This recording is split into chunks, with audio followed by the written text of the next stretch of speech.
Bonjour à tous, bienvenue sur Astro Caca. Alors, je vous faire un petit peu part de mes pérégrinations astrologiques et j'en profite pour parler un petit peu des éléments. Donc l'autre fois, j'étais à la mer, alors on a parlé de l'eau, du signe des poissons. Là, vous voyez derrière moi, il y a de la nature, il y a de la forêt, il y a des arbres. Enfin, vous voyez, hein, c'est plutôt pas mal. Hein, j'ai plutôt de la chance d'être dans cet endroit. Eh ben, on va parler de la nature, donc du signe du taureau, hein, le signe du cœur du printemps. Et en fait, le taureau, actuellement, du moins depuis 2019, il n'est pas tout seul, puisqu'il est habité par Uranus. Et Uranus, c'est le dieu de la tempête, le dieu des orages, c'est une énergie de feu, de mouvement. Alors, le taureau, qui aime bien la fixité, qui aime bien les habitudes, le mouvement, hein, il n'est pas fan, c'est pour ça qu'Uranus est en chute en signe du taureau.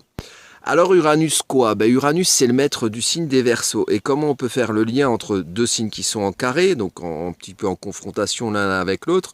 Donc le carré c'est une énergie qu'il faut conscientiser, qu'il faut travailler pour que les deux acteurs travaillent ensemble. Et donc ici c'est le taureau et le Verseau. Alors pourquoi le Verseau? Pourquoi Uranus dans le taureau? Et quel est le lien? Et comment on peut faire que ces deux énergies, Verseau, taureau, Uranus, taureau, puissent travailler ensemble?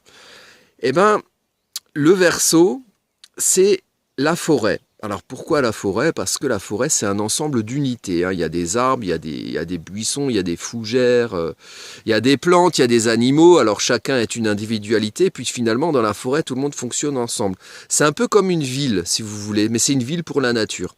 C'est voilà une ville. Hein. Vous avez des immeubles avec chacun parqué dans des casques qui s'appellent des appartements.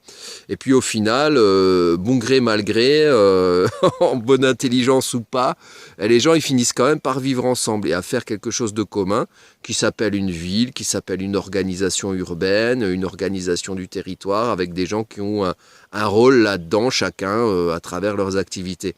Et la forêt c'est un petit peu pareil, vous voyez, il y a quelque chose qui est lié à la nature, à l'enracinement, les racines des arbres, les tanières des renards ou que sais-je. Et puis, l'ensemble, ça crée une masse. Vous voyez, une masse d'arbres partout, là, ça fait une forêt. Et en fait, l'énergie Verseau, c'est comment lier l'individualité, qui on est, parmi les autres, au milieu des autres. Et bon, au milieu des autres, il faut se retrouver soi, quelque part. Et en même temps, on ne vit pas tout seul.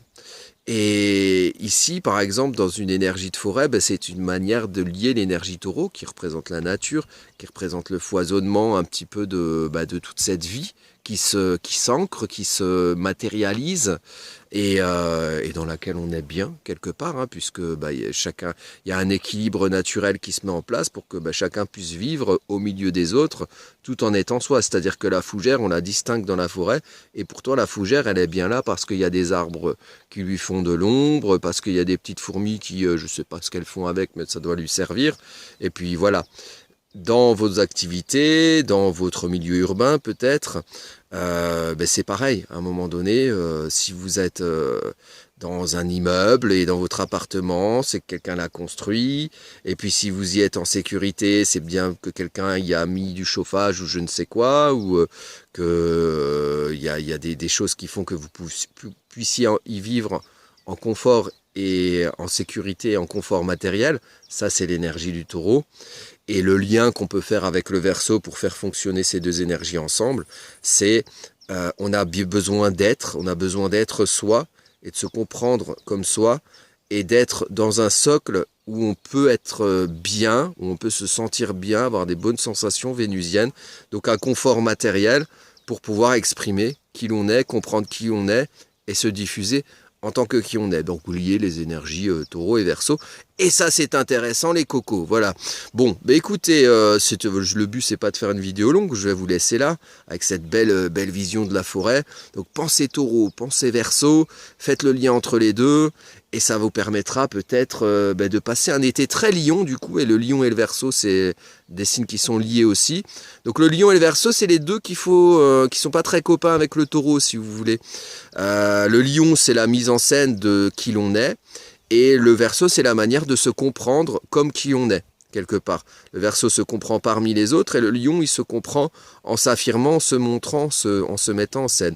Et cet été, on va se mettre en scène, mais pour se mettre en scène, encore faut-il comprendre le bien-être, quelque part, Taureau, qu'on a à se mettre en scène avec cette grosse énergie Lion qu'on va tous travailler cet été, parce que ça va être l'été, que l'été c'est le soleil, et que le soleil ça se voit, et peut-être qu'on va vous voir, et essayer enfin, le mieux c'est qu'on puisse vous voir dans votre manière d'être bien avec vous-même, et bien dans votre confort personnel.